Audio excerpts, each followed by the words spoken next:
Hello, hello, and welcome to the From Nature to Nurture podcast. I am your host, Danielle, and we are here today with our 27th episode. Right off the bat, I want to mention that I'm losing my voice today for some reason, but I have been guzzling down tea and honey, so hopefully it doesn't become too much of a problem. But if I sound different today, I'm not sick. I just don't know where my voice has gone. So today's topic is a fun one. I had an idea for a few different summer specific topics, and today I want to talk more about summer herbal activities and rituals, and then in a few weeks we'll talk about more of the medicinal side, like of herbal first aid kit and some of the herbs that I keep on hand for hydration and minerals and different things like that. But today is more of a fun, light-hearted episode really about how to incorporate and celebrate the vibrancy of the summer season. Now, this is the time of year where we have the most abundance of plants. It is getting hot, it is humid, and we have all sorts of fresh flowers and herbs and produce available to us. And so this is a perfect time for us to experiment more and try out some new things to really celebrate what's going on around us.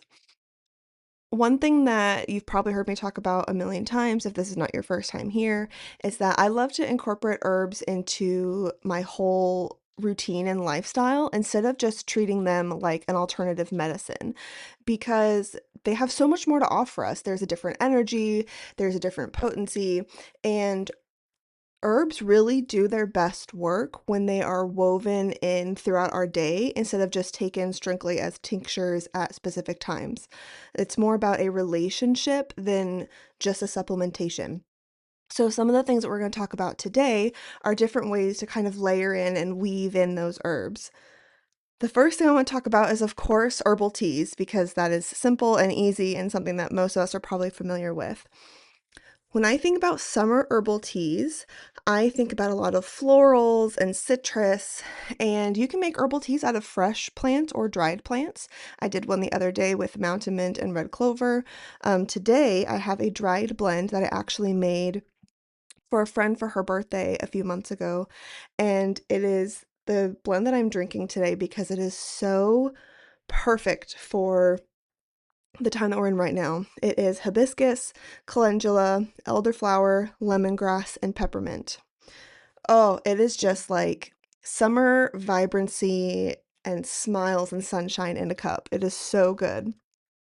Now, when I'm looking at these summer tea blends, I am normally looking also at the color of the tea because summer is kind of like a magical time, right? There's just so much more color around us because of all the different flowers and the greenery. And I love to really focus on making my summer teas beautiful as well as medicinal, right? So I'm normally putting in a little bit of hibiscus or rose petals or calendula, something that has a little bit of color to it, even if it's just in the dried tea and not like in the actual like steeped color changing, or like butterfly pea flower with a little bit of lemon to kind of turn it into this beautiful purple color. All these different ways to really enhance your herbal teas so that you're using all of your senses. You're tasting it, you're smelling it, you're seeing its beauty, and all of that can just bring a smile to your face, right? I love seeing pops of color in my teas instead of just a bunch of greens and browns. It really makes the experience feel more special. And of course, once you make your herbal teas, there's so many different ways that you can incorporate them. You can obviously just drink them warm, like a warm regular tea, but you can ice them, you can turn them into mocktails and mix them with an oxymel or um, mix them in with like a sparkling water, some juices, put in some fresh fruit in there, or even play with fun um, ice cubes with like flowers or fruit in the ice cubes, or even freeze the tea into ice cubes. And you can also make your teas into popsicles. I did that a few years ago and it was really nice. It was really easy just to buy popsicle molds, and I will just mix them normally with like a little bit of like yogurt for some creaminess, or you don't have to, but that's what I like. And then to freeze those, and those are a wonderful treat, especially after like a hot day in the garden or a hike or a picnic or something where you've been outside a long time. But you can also buy the like freeze pop sleeves and fill those and freeze them. Really easy, easy way to kind of just grab a iced popsicle tea and go. And again, just a wonderful treat during the hot time of year. Now, I mentioned mocktails and oxymels briefly when talking about teas because in the summer I do a lot of drinking herbs because it's hot and I don't really drink like soda or anything like that. So it's a good way to work with the seasonal plants and get some hydration and cooling off. So one thing I've been really getting into are wild sodas. Now, wild sodas are kind of just like a fermented tea in a way. They create the little bit of their own fizziness because of the fermentation process, and they're so easy to make. And what I love the most about them is they're a really good way of capturing what's seasonally available right now. So I've been going to the produce section at the store and getting a bunch of random in-season fruits to kind of like play up with these wild sodas. And basically, what you do is you take your jar and you do about 20% sugar to 80% water, room temperature water, and preferably distilled or at least filtered. But you can also use a cooled down tea if you want to add in some different flavors there. And then you mix it up so that the sugar dissolves, and then you add in your herbs and your fruits. So, for example, the very first one that I made was raspberry, rose, and lemon balm. Oh my goodness. It is so good. I put way too much rose in there. You can't taste the lemon balm at all, but oh my goodness. It has this like beautiful way of capturing this fruit and floral combination that is so good. So put everything in there, mix it up, put your cap on, and then you're going to let it sit for a few days. Now you have to burp it every day, which means just taking the lid off because it's building up pressure because it's fermenting and you don't want it to explode. So what I do is I take the lid off and I stir it 2 to 3 times every day for about 3 to 4 days. And as you are doing that every day, you'll start hearing that little pop of like when you open something that's fermented or even like a soda. And you'll start seeing some little bit of bubbles in there when you stir it. And then you strain it out and you put it in the fridge and you're good to go. So I normally mix that with a little bit of seltzer water because it can get really sweet and I'm not a huge sweets person, but you can also just drink it straight. I have two other blends going right now after that first experimentation. So watch my stories and I'll let you know how those are going.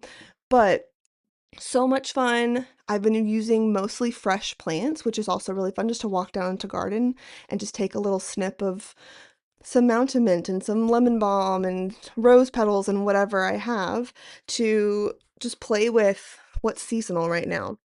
It has been amazing. But on top of that, I routinely make oxymels and different types of mocktail blends to work with my seasonal plants. I just made um, a big oxymel for the summer solstice party that the Herbalist Guild is having in a few weeks. And I always have some sort of seasonal oxymel on hand because, again, I love how they can capture what's growing in that moment. If you don't know what an oxymel is, it is an infused vinegar mixed with honey. So you kind of make it the same way as you would a tincture, where you have your jar, you put your plant material in there, you put your vinegar in there. You can also put your honey in at that time. I normally put my honey in later, but you can put it in then too. And then you mix it all up and you let it sit for 4 weeks. And then you strain it out and you have a really sweet infused vinegar that is holding a lot of the mineral compounds of these plants. and I love them. They are a bit of an acquired taste, but you can mix them with things. A lot of people will mix them with like seltzer water or juice, um, and add some ice to like really kind of dilute that down. But if you have enough sugar in there, normally from honey, if you have enough honey in there, then it's not really that tart or zingy. But you can play around with it, and it's very customizable to be able to find if you're like a really strong sweets person or you're not. Really easy to kind of play around with it and make a bunch of different blends. And you can also put in fresh fruit, just a little bit because you don't want to introduce too much water um, into the vinegar and honey, but you can use fresh fruits and make more of like a shrub. It is delicious. And like on top of just having like that vibrancy of the season, you're getting a lot of those extra vitamins and minerals um, into your body, which we often need with all of our extra sweating from the summer. So, moving on from the ingestible side, we have a lot of topical ways that we can work with plants throughout this season as well. I think infused oils are really fun. Now, you don't usually want to use fresh unless you are doing an alcohol intermediary method and it, it's a it's a lot harder, and it's really easy to mess up, so I'm not gonna go too in depth into that. I recommend that when you are starting, you start with dried plants and oil, and then as you kind of grow in your herbal journey, you work your way up to working with fresh plants and oil because it's really, really easy to start growing mold in your oils. But so you have this abundant garden, or you have a community garden near you, or you find some plants on a walk, you can dry those and then make an herbal oil. In terms of drying, I normally just lay mine out to dry and then kind of flip them over every couple days. I have a drying rack that hangs that's made out of mesh, so there's airflow coming in from all directions, so I don't have to mess around with them too much. But right now it's also a very abundant season, so I also have baskets all over my office filled with plants, and I just kind of go and like fluff the pile every few days to kind of keep airflow going, make sure everything is getting adequately dried. And then to make an infused oil, you can do a heat infused oil or a slow infused oil or a combination. And I love to kind of take this time to think about why I want to preserve this plant and what I want out of it. So if you're looking at it from a medicinal sense, that would be different than if you're looking at it from more of like an energetic folklore kind of sense. But for me, one of the very first infused oils that I ever made was for grounding and calming my energy, and that was mugwort, lavender, and eastern red cedar. And for me, the act of working with those specific plants and then the act of rubbing it on my skin was kind of creating a shield so that I wasn't absorbing other people's energies and I wasn't being put off by what other people are thinking and feeling and going through. And it especially helped going into big events when I was doing vendor markets years ago to help calm me and kind of bring all my energy back in before I go into these places that's filled with a bunch of strangers and loud noises and just like a very, very different type of environment than what I'm typically comfortable in. Right. So I love infused oils for that type of energy work, or just for calming and grounding your energy before bed, or as like an act of self-love, self-massage. It's really powerful to just kind of take those few moments to really love on yourself. We're often taught that we're supposed to be like always looking out for others and giving and not to think about ourselves as much. And that can be really dangerous because then we become depleted and we get used to being mistreated and we don't have our own innate energy and resources to be able to do what we want and care for the ones that we love. And so even just by taking like 5 minutes a day with an herbal infused oil to just like sit or stand, I guess technically.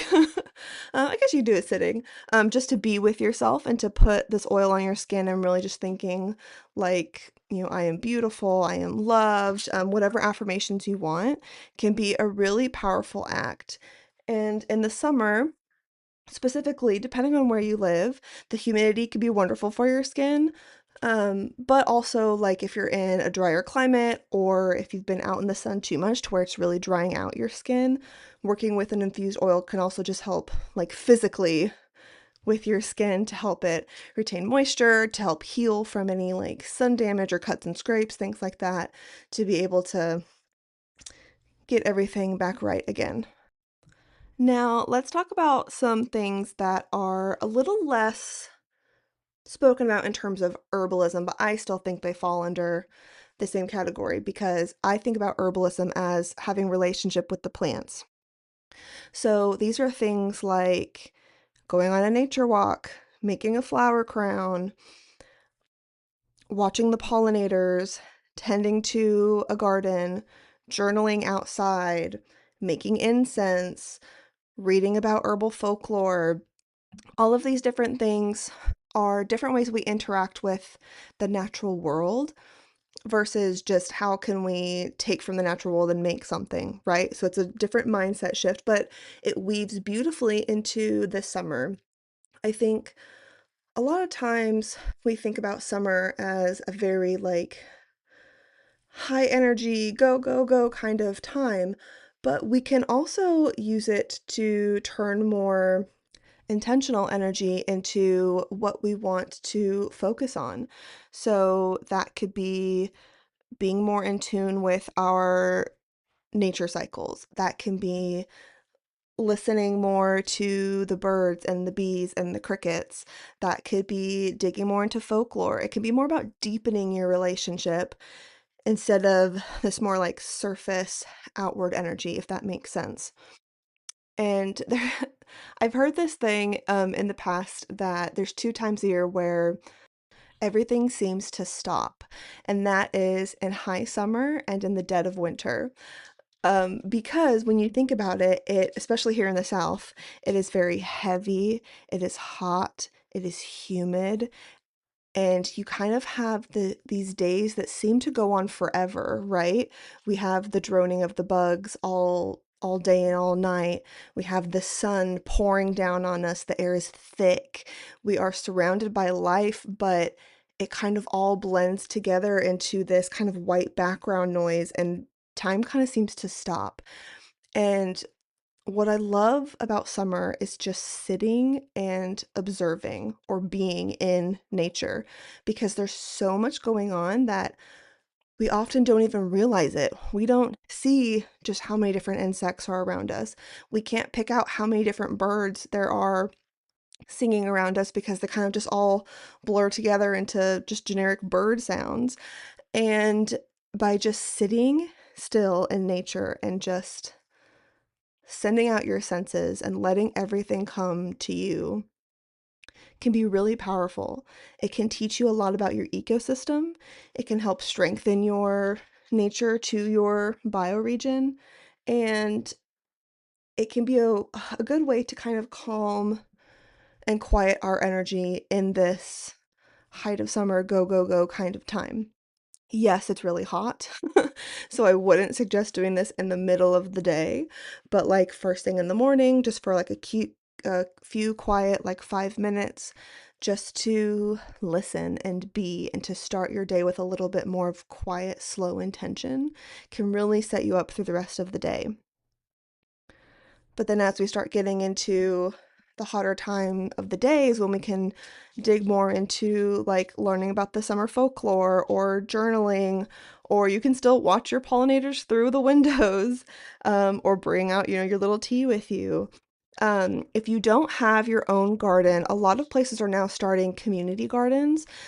I know that here in Tennessee, we have a ton, even at like local community centers ran by the city, but you also have conservation nonprofits or farming nonprofits that have little gardens, or if you look around your local apothecaries, or even at some parks. I know we have a community garden at one of our county ran parks as well. So even if you don't have your own plants, I suggest going and finding your local community garden, spending some time in there. If you can harvest, cool. If you can tend to them, even better. And just spend time like really immersing and infusing yourself into this vibrant time of. Now, the last practice that I want to talk about is doing a plant meditation. This can be done with a live plant or with a tea. It really depends on what you have access to and what you prefer. But I'm going to talk about live plant meditation first, and then we'll talk about tea meditations. This can be done any time of the year, but I prefer to actually do this once every season because plants are in different growth cycles throughout the different seasons, right? And the energy and messages can change. It's really interesting to compare a summer plant message with a winter plant message, especially if it's a plant that is very vibrant and full in summer, and then in the winter you can't see like any of the top parts and it's only working on its root energy. It's going to have a very different type of essence and message for you. So, how this looks like in my own personal practice is I will pick a plant, I will sit next to it, and a lot of times I'll just sit and kind of get into a meditative state, do some breathing, and then I will just chant the plant name for a while to focus my energy onto that plant specifically so that when messages do come in, I know that this is kind of where they're coming from. Me chanting their name is kind of just my way of opening that line of communication, so that they know that I'm there for them, right? And that can be out loud or in my head. If you do any sort of energy work, that could also look like just opening your energy field to the plant or setting out an energy cord. It really depends on what your background is and what you're comfortable with. But it is really powerful and really interesting. I've had some really interesting messages come through and things that have changed a lot of my herbal practice.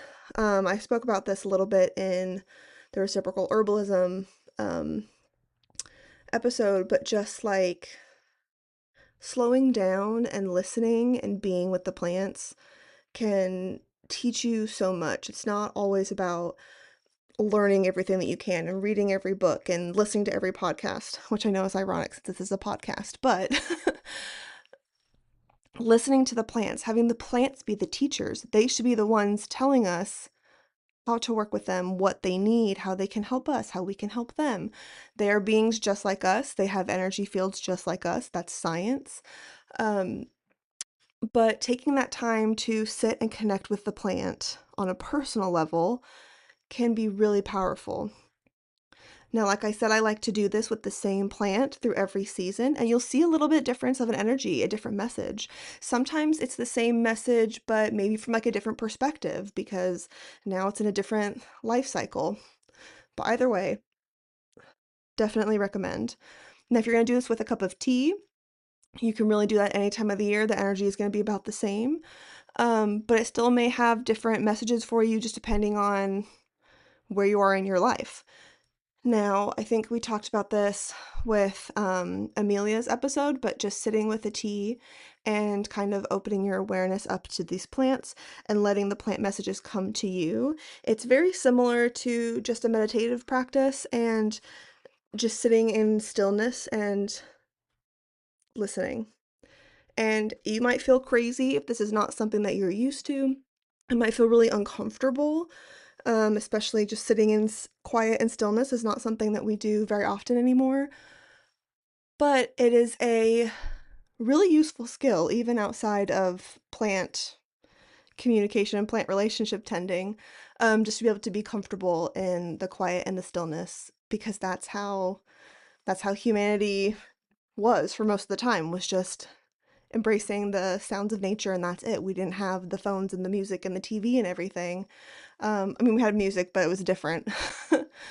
So it's a beautiful practice, even outside of just the plant piece, but having a different way of working with the plants and a little bit more of a receptive type practice can really teach you a lot of things. So I want to invite you to remember that herbalism is more than just about the preparations that you make.